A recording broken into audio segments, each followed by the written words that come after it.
It's a funny story. I run into the intersection, I put my hands out like this, and I go, "Everybody stop!"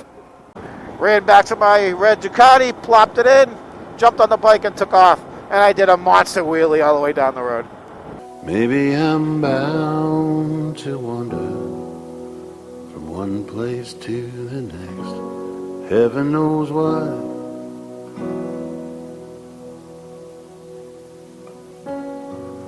But in the wild blue yonder, your star is fixed in my sky. I don't think I can take a whole year off from work, but I can take a month and a half off from work.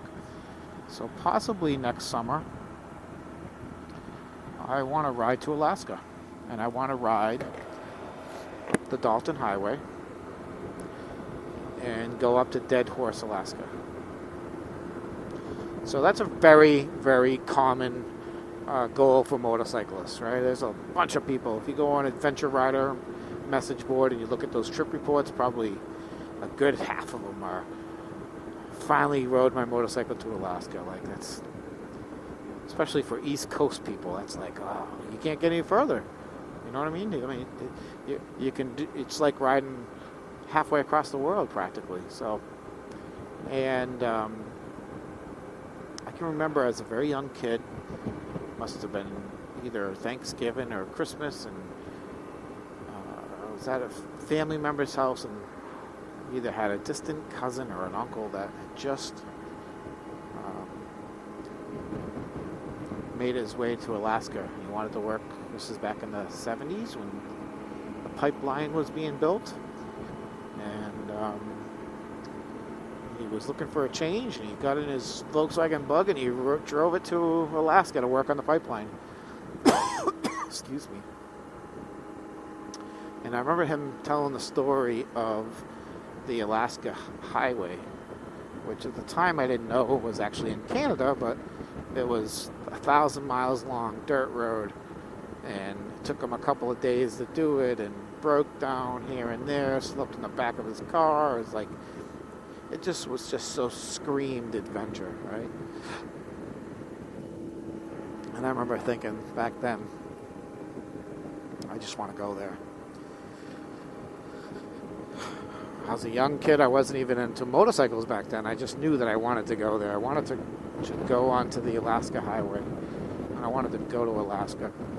So then as I started getting a little bit older, into my high school years, and I started riding motorcycles, and I always had a fascination with maps, so I started collecting maps.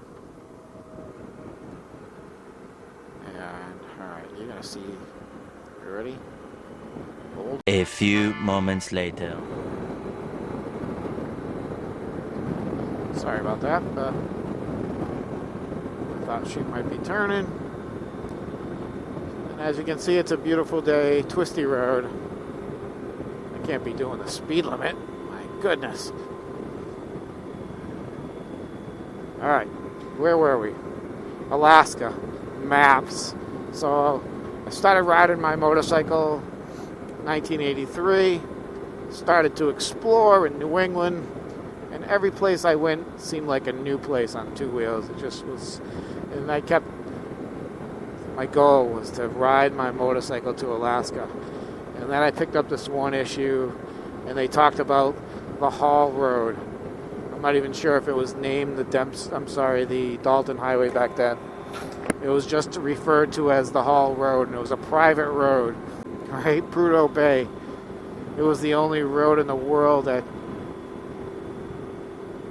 went over the Arctic Circle, and it went to the Arctic Ocean.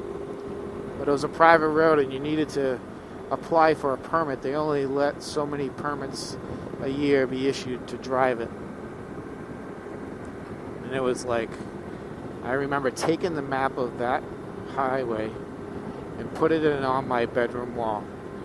When all my friends had posters of Farrah Fawcett, Cheryl Tiegs on their walls, I had posters of BMW race cars, Honda World Endurance race bikes and the Dalton Highway on my wall.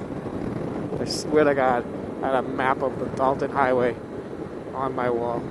I think I had a few Cheryl Teagues and Farrah Fawcett posters too, but that was my goal. All the way from 1983 to 2020. And I have not taken my motorcycle to Alaska yet. 52 years old. It's about goddamn time I do it, isn't it? Anyways, we're going down to Woodstock, Connecticut to get some hot cider. Because that's how I roll. I want hot cider? Yeah, I could go to the grocery store, buy a jug, throw it in the microwave, right at home. Instead, I'll ride an hour.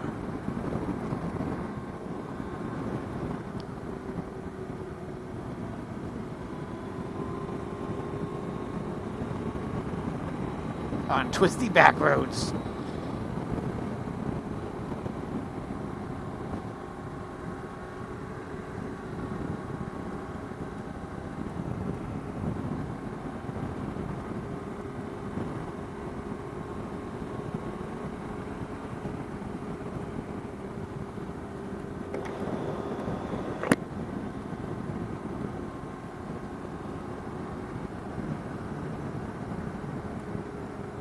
I don't know if you can hear the music playing, but a little ELO, Diary of Horace Wimp. What a great song. I'm not going to sing for you, though. I had to edit a bunch of my video. Ooh. Just got a little whiff of the ganja. Somebody's outside in their porch having a little afternoon toke. What's it say? Wicked what? Wicked Pigs, Inc.? Huh? The hell kind of name is that? Wicked Pigs?